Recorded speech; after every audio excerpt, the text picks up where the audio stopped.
Good morning বন্ধুরা, তোমরা সবাই কেমন আছো? আশা করছি তোমরা ভালো আছো। আমিও মোটামুটি ভালো আছি।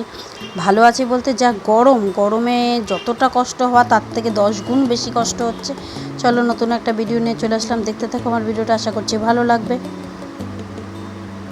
সকাল সকাল দেখো রান্নাবাড়ি সেরে চলে আসলাম লাঞ্চের টেবিলে। এই গরমে কিন্তু অতিরিক্ত কিছু রান্না করা যাচ্ছে না, তাও খাওয়া তো বাদ দেওয়া যাবে না। দেখো আজকের মেনুতে ছিল কুঁদরি আলু পেঁয়াজ দিয়ে ভাজা, আর হচ্ছে কাতলা পোস্ত, দই আর পোস্ত দিয়ে কাতলার মাছটাকে আমি রান্না করেছিলাম। বেশি তো কেউই ভালোবাসে না। লাঞ্চটা সারা হয়ে গেলো। তারপর দেখো পাপান বেশ কিছুদিন ধরে বলছিল ডোনাট খাবে, আর সোনুর কাছে আবদার করলে, বোন যখন আবদার করে সোনু কিন্তু কোনোটাই না করে না। ও যথাসম্ভব চেষ্টা করে সেটা পূরণ করে, যেহেতু এখন বড় হয়ে গেছে, বোনকে খুব ভালোবাসে তো পাপান এসব দেখো খেতে খুব ভালোবাসে। ও কেটে আর কি দেখাচ্ছিল যে ভেতরটা এরকম। আগেও কয়েকদিন খেয়েছে, কিন্তু আজকে ডোনাটটা খুব টেস্টি ছিল। আর সোনু তো বাড়িতে থাকলে একটু টিফিন খেতে বায়না করো, দেখো কদিন ধরেই বলছে যে মা একটু মোমো করো, কিন্তু এত গরমে এক্সট্রা কিছু করতে একদম ভালো লাগে না, কিন্তু বায়না করলে কিছু সময় তো রাখতে হয় বলো।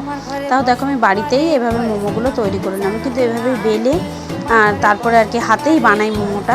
আর চিকেন মোমো করেছিলাম, শুধু চিকেন না, চিকেনের সঙ্গে একটু অল্প সবজি দিয়েছিলাম আর কি, গাজর বিনস বাঁধাকপি এসব দিয়েছিলাম।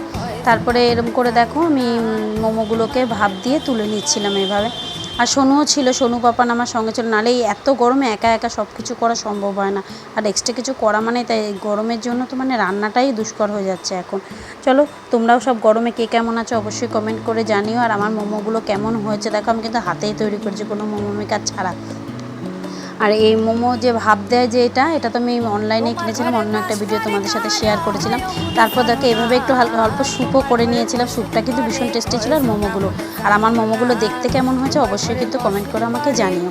খেতে কিন্তু অবশ্যই ভালো হয়েছিল, যদিও তোমাদের খাওয়াতে পারলাম না। দেখতে থাকো, সুযোগ পেলে অবশ্যই চেষ্টা করব। আর কেমন হয়েছে দেখতে আমাকে অবশ্যই জানিও। এখানে শেষ করছি, বাই বাই, দেখা হচ্ছে পরবর্তী ভিডিও।